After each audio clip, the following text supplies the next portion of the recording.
Hi, my name's Aaron Espandola, And I'm Linda OJ. and welcome to another episode of the Next Gen Business Podcast. Let's go. The Next Gen Business Podcast is produced by the Small Business Community Network. Visit them online at www.sbcncanada.org.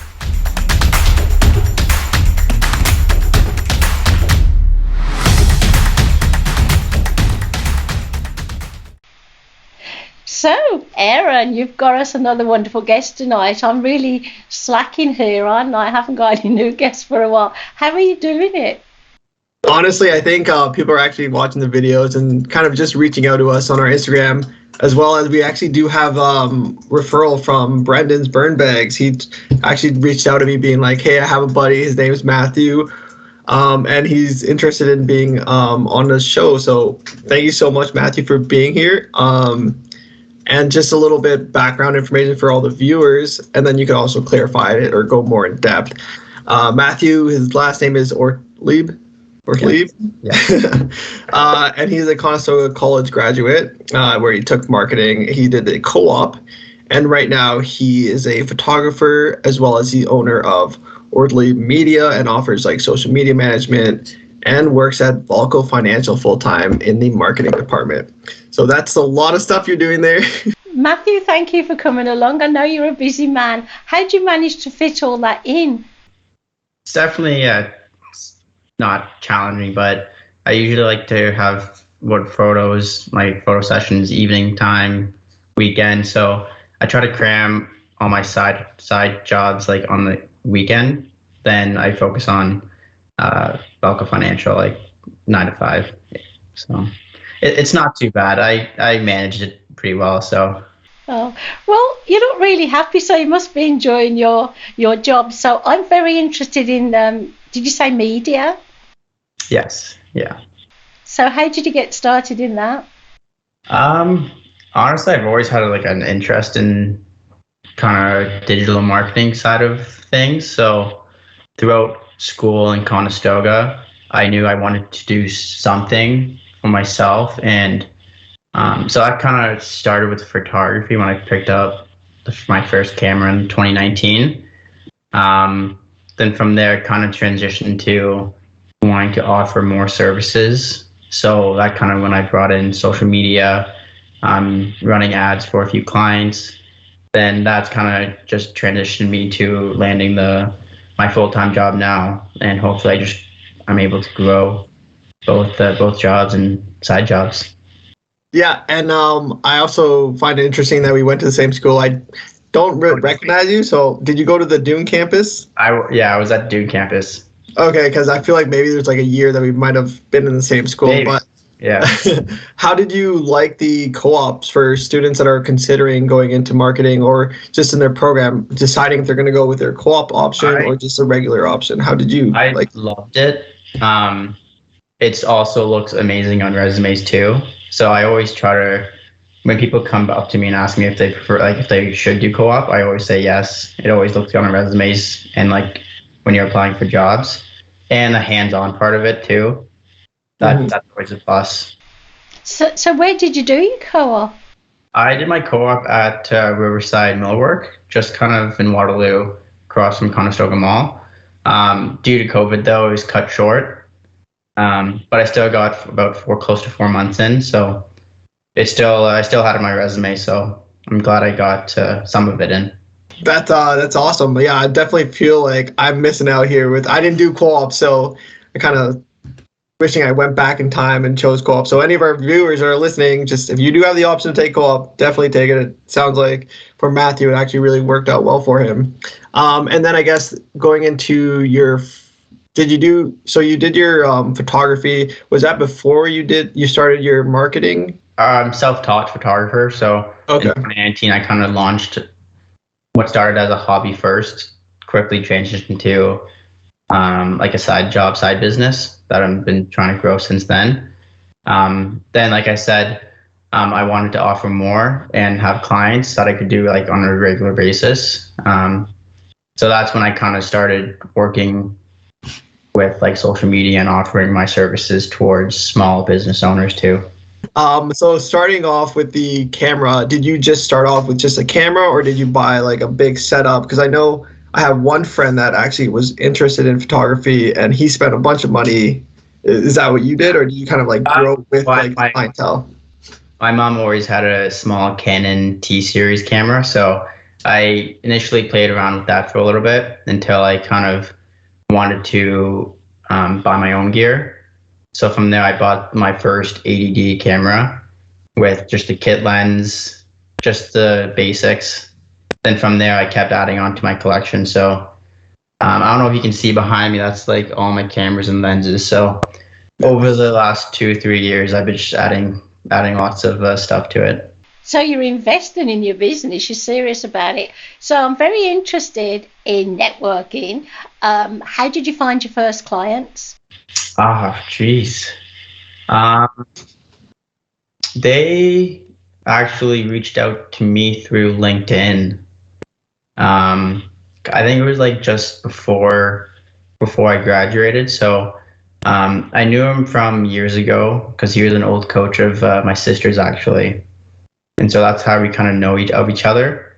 From there, once I started offering more social media management, that kind of stuff, that's when he kind of reached out to me asking for help. So that's the first one. Then the others have just been honestly word of mouth.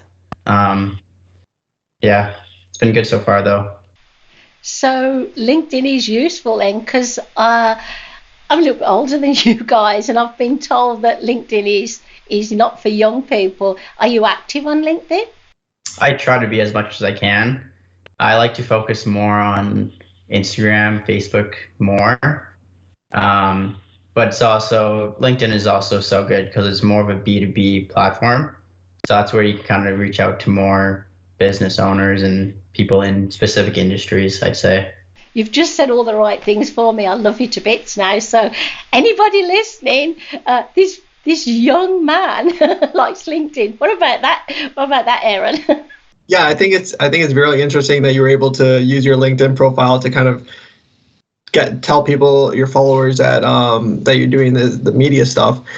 Did you ever like do any ads or anything related to that for your business? I've done a few ads for a few clients. I've tried using a few ads for my personal Oatly media and Oatly images, but I don't use them too often. I kind of want to though, start looking into that more, especially for like photography, like winter sessions coming up. Like Halloween, pumpkin patch sessions, mini sessions like that. So when it comes to stuff like that, that'd be very useful and helpful to get sessions and clients. Wow, this sounds fantastic. I'm very, very interested in your social media management for clients. So what do you exactly do for the clients? So it really comes down to just managing their account. So posting content, creating content for them. Then I incorporate like photography in the packages as well. So I kind of set them up on like a scheduling platform called Later. From there, I just keep engaging, use the algorithm to help them grow, stuff like that, across Instagram, LinkedIn, Facebook, TikTok as well. So I'm trying to get across all platforms at this point. That's awesome. That's awesome. Do you use a lot of hashtags on your images? Just because I'm wondering, because I'm also trying to do like some marketing type of things for our podcast, and I always find that the hashtags, when I use hashtag podcast and all that, I always get people being like promoted on this thing, and it's some scammy like. I always you get that. Those too. Yeah. I always use 30 hashtags. I know there's a huge debate across of putting them either in the comment section or in the bio, in the caption. But it got released like, I'd say a month ago, that you should put them in the caption instead. So I was always been putting them in the comments, but now I had to switch that. So, but I like to use as much hashtags as I can. And do you have like a website where your clients can kind of find out? Yeah, so I kind of, Oatly Media is kind of like the hub of everything. That's where I kind of have my social media management services. Then photography is under there as well. Then on Instagram, Ortley Media is the social media management platform. Then for photography, I have Ortley Images, but it's all under the website ortleymedia.com. So what advice would you give to students or people who've actually left college or university if they want to start their own business? Honestly, just do it. Jump in. It's like if you have an interest in it and you have a passion for it, why not? Are you worried about like your future in case, say, social media goes away and you haven't got any work? I mean, have you got like a safety net? Yeah, I always worry about the future and what's gonna happen, but trying to live in the present now. So just focusing on day to day, doing what I can, getting these side jobs as much as I can, photos, my full-time job, which is like a cushion for me.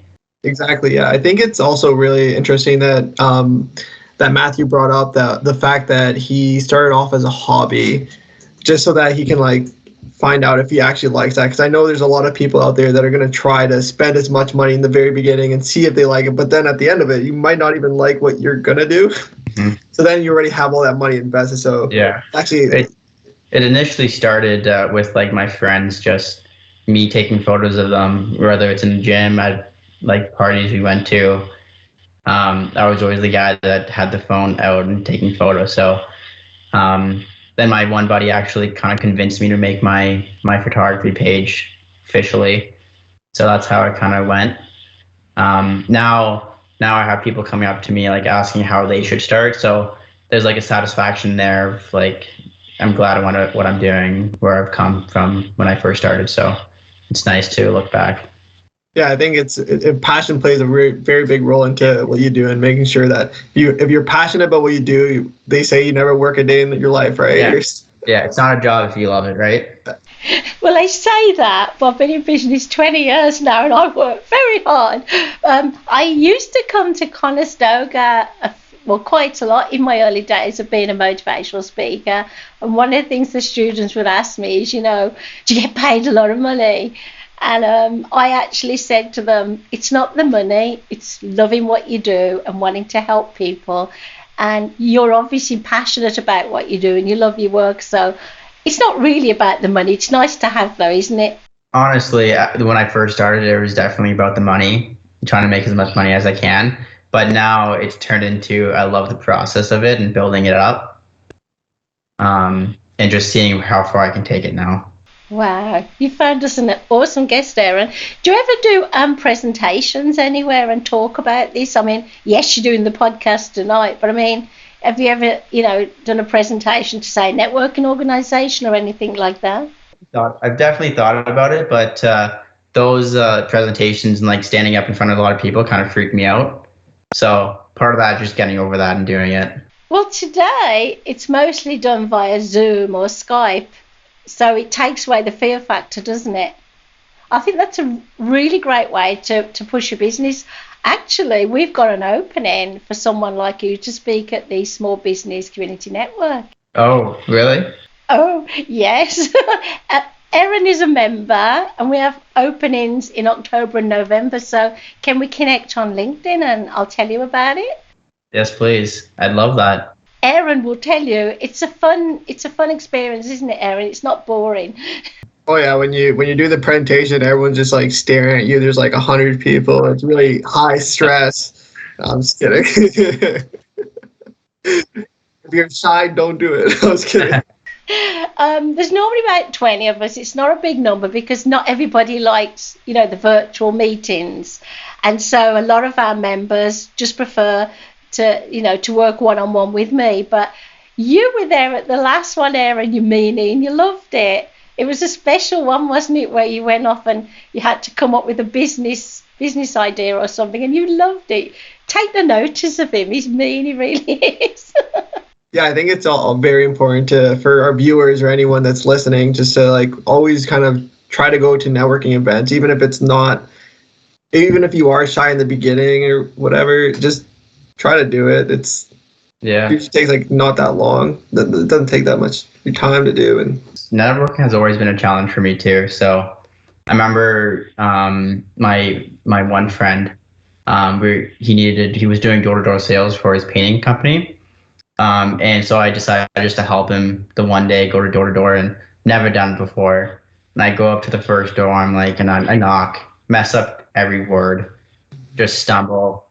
I'm like, please take this away. I can't do this. And it was such a mess up. Then the guy turned back to me after and was like, I'm in sales too. Everyone goes through this. So that was definitely made me feel a lot better about that. Oh, that's so cool. So you're actually networking, by being on Instagram, by being on LinkedIn, by doing this. You don't have to go, and do anything that's really scary. You've got to do something, that pleases you. I'm still nervous when I network, So basically, I think everybody deep down, what it's done for me, and I think it's done for you, it's helped build your brand. Because word of mouth, yeah? Word of mouth and just building the engagement and awareness off of social media has definitely been a huge help. And just getting my work out there as well, seeing what I like, all the photos I can do, my creative aspect, I think, kind of helps too. What I've been trying to do is like getting out of my comfort zone. So kind of cold calling for like small business owners. That's always want to do that, but that's like just peek over my comfort zone. So think about this. So even though we love you because we've met you, you are adorable, but so is Aaron. Today, there's so many people in business, small business, and then who do we choose? Who do we trust? Will you do a good job? So this is why building the relationships like you're doing tonight and on Instagram really does help. And then you've already sorted it out. You've already got people knocking on your door saying you've been referred. So really, if you're doing your shopping in a grocery store and I came up to you and say, hey, will you buy my book? Will you buy my widget? I'm this crazy woman who you don't know. And that's what cold calling is. Aaron thinks I'm crazy. So Aaron got this gig because he came to the SBCM meeting, didn't you? Yeah, I had to do a class project and I decided to do this networking event that Linda was part of. And then I always wanted to be like a volunteer, like kind of get my foot in the door with like small businesses, right? So I just sent her an email after that. And I was like, hey, I'm interested in like being a volunteer, like helping out. I want to learn more about small businesses because that's what I kind of want to do at the end of it. And yeah, just taking that initial step, I was a little shy at first to do it, but Linda was really nice and stuff. So, yes. And then I said, I want to start a podcast to get kind of this generation of, entrepreneurs. I know when I saw this on Brandon Romney's account and I watched it, I'm like, this is a great idea and great podcast. And that's why I kind of reached out to him too. Yes, he was another good guest. Well, we can't thank you enough. You've been absolutely lovely. And do you want to, say anything to leave with our viewers before I'll say goodbye to you first and then Aaron will say goodbye to you. So if you want to say anything else, now's your chance. Thank you for having me on. This is a good time. I love talking to you guys and hopefully this relationship goes farther too. So look forward to it. You're my favorite so far. So thank you from me. Thank you, Matthew, for being on our show. And then for any of our viewers or listeners on YouTube, make sure to hit that subscribe button, share it, and send it to any of your friends that you think might be interested in being a guest. But if you or your friends want to be a guest, just send us a DM on our Instagram page because I can answer that and we can set you up to get scheduled in. But thank you again for listening to our podcast and have a good day. Thanks for listening. Check us out at www.nextgenbusinesspodcast.com.